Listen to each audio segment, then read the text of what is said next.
O Brasil, ele forma o quê? Tecnólogo de porra nenhuma de nada. Sabe o que acontece? É assim, cara, a gente vive num ecossistema que as pessoas não entendem o que estão falando. Por exemplo, se eu falar a palavra proletariado, ninguém nem sabe de onde veio o sentido ou o porquê. A galera só sabe falar luta de classe. Então, igual esse tarado da Universidade Federal, mano, pensa num troço, mano, que não tem sentido essas universidades no Brasil. Faculdade não tem sentido no Brasil. Não. Esses dias eu tava com um professor, cara. A gente tava trocando ideia e ele não foi mal educado comigo, não. Ele só falou comigo, ele falou, mano, você fala tanta besteira. Eu falei, o meu jogo é bastante isso. Ah, não é comum, eu falo mesmo. É porque eu falo de groselha mesmo. Pô, legal, mano. Mas por que eu falo besteira? Ele falou, porque você falou que as universidades públicas não prestam. Eu falei, mas não tem sentido mesmo. Ele falou, mas por que não tem sentido? Eu falei, ó, vamos lá, quer ouvir? Tá, quer ouvir.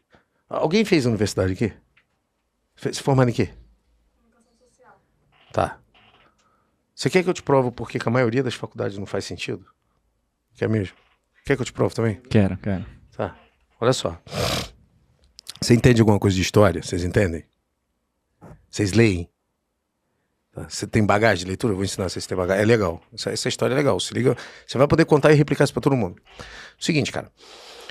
Na Segunda Guerra Mundial, a gente tinha um eixo do mal.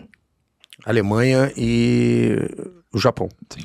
E aí, a Churchill foi o cara que combateu ali a primeiro plano, que levantou uma voz, né, que é considerado bulldog em inglês, porque assim que a Alemanha invadiu a Polônia, depois saiu invadindo a Europa, invadiu os franceses, tanto que os franceses são uns cuzão. Pode ver, o francês critica o Neymar e é um cuzão, caiu com 2 dias. E se deram na Segunda Guerra Mundial. Por que o inglês é maneiro? O inglês combateu, mano, e nas trincheiras. Churchill falou, ó, combata nas trincheiras, combata nas ruas, combata nas escolas, combata na água, mas não vamos sair daqui. Tanto que tem um filme chamado Dunkirk, bom pra caramba pra vocês assistirem, pra vocês entenderem a raça dos europeus e os cuzões que eram Os franceses. os franceses. Tanto que Emmanuel Macron tem um presidente cuzão, tem um povo cuzão e tem um povo que criticou o Neymar no PSG, se fudeu lá, isso só tem babaca na França. Aí, resultado. A Alemanha combatendo, os Estados Unidos não queriam entrar. Roosevelt não queria entrar por conta do povo americano lá. E aí teve o ataque de 1º de dezembro de... Não, 1º de dezembro, 7 de dezembro de 1941, foi um dia para ficar na infâmia, que o Japão atacou Pearl Harbor. Aí os Estados Unidos entrou na guerra, juntou com o eixo do bem e ganharam a guerra contra a Alemanha, depois jogaram a bomba em Hiroshima e Nagasaki, vocês conhecem a história. Pum! E aí o que acontece? A Europa ficou destruída, mano. Foi uma devastação só. Aí a Rússia entrou no final dos 45 do segundo tempo para lutar a favor do eixo do bem contra a Alemanha, contra o Japão, para ficar com os espólios de guerra. Então, o que sobrou de ouro, prata e tudo, e dinheiro, e o que sobrou, os espólios foram quase tudo para os Estados Unidos. Você não conhece a história do Fort Knox, não? Já viu a história do Fort Knox? Já. Então, é de verdade aquele troço. Então, as divisas de ouro e dinheiro ficou com os Estados Unidos. Só que tinha que reconstruir ou não tinha? Tinha. Os Estados Unidos criou o Plano Marshall. Se você ouviu falar. Já. O Plano Marshall ajudou toda a Europa, menos quem? Menos a Alemanha. Não ajudou a Alemanha. A Alemanha não teve direito ao Plano Marshall. Os alemães falaram, fudeu. Separou, já tudo cagado. Separou metade a Alemanha oriental, provou que o socialismo comunista não funciona, e metade no ocidental, que não teve Plano Marshall. Resultado, a Alemanha falou, bem, a gente não tem direito ao Plano Marshall, que a gente foi penalizado, né? Então o que nós vamos fazer? Vamos crescer com educação. Educação muda o mundo e muda as pessoas. Eles criaram a regra, eles são um país de primeiro mundo e ensinaram o mundo inteiro. Eles falaram, vamos fazer o seguinte, fundamental, para as criancinhas, hoje a gente fala de 1º a 9º ano, muita educação e para todos. Não pode ficar um alemão sem educação. Não pode ter analfabetismo, tem que erradicar.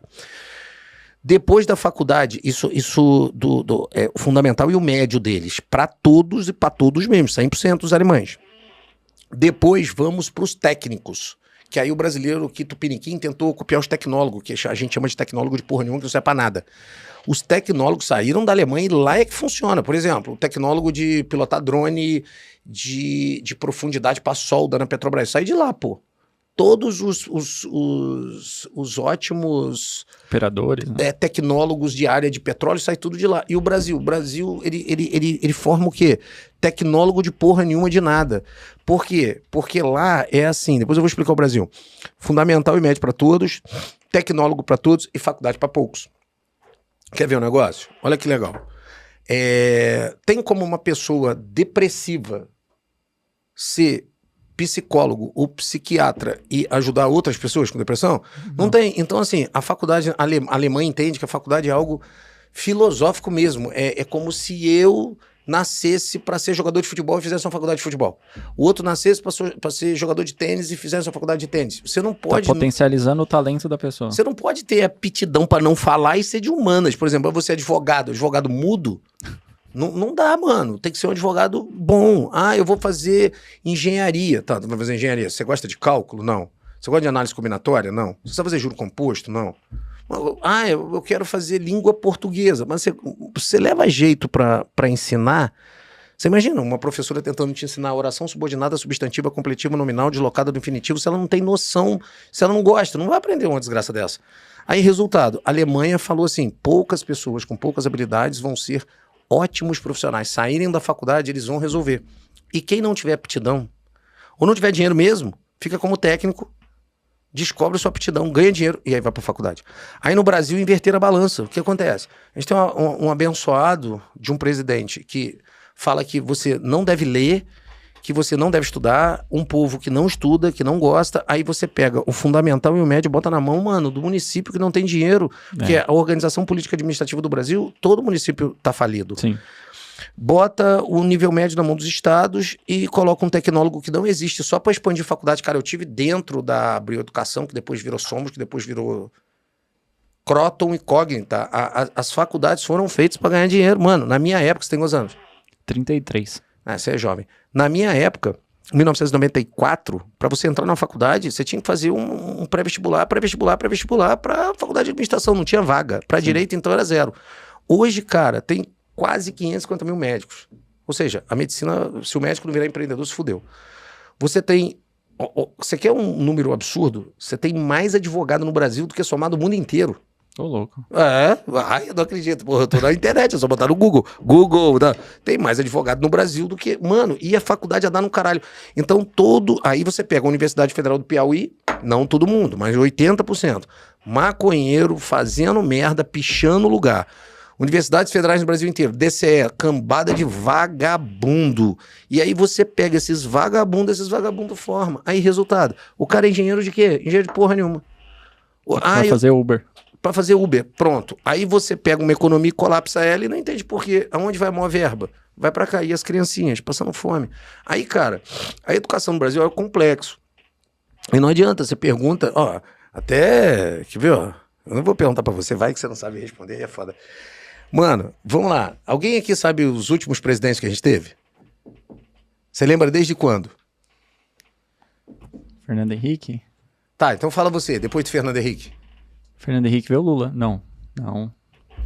Fernando Henrique, 1990. Ih, já errou. Vamos lá, peraí, vou te ajudar. Me ajuda, então. Linha do tempo. Posso fazer a linha do tempo? Pode. Tá, eu não vou dar aula de história aqui que é chato, mas bem rápido. Cara, na década de 80 a gente teve os presidentes militares. Então a gente teve um grande salvador. O Brasil sempre está à busca de salvador, tá? A gente teve Tancredo Neves, que fez a Reforma Nacional Constituinte e foi às diretas já, em 1986. Ele morreu, virou Sarney. Em 1989, a gente teve a maior geração de inflação que teve no Brasil, parece a Argentina hoje. Aí a gente teve o tal do Plano Verão. Depois entrou um jovem, cara, que era de novo a porra de Salvador, que era o Fernando Collor de Mello, e ficava brigando com o Lula. Não sei se você lembra lá o Fernando Collor de Mello falando, não, que nós vamos caçar os marajás. E o Lula falou, não, porque o negócio é o seguinte, cara, a gente tem que ir lá.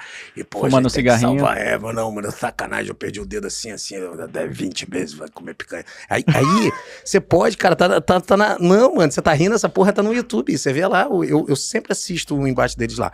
O Collor ganhou.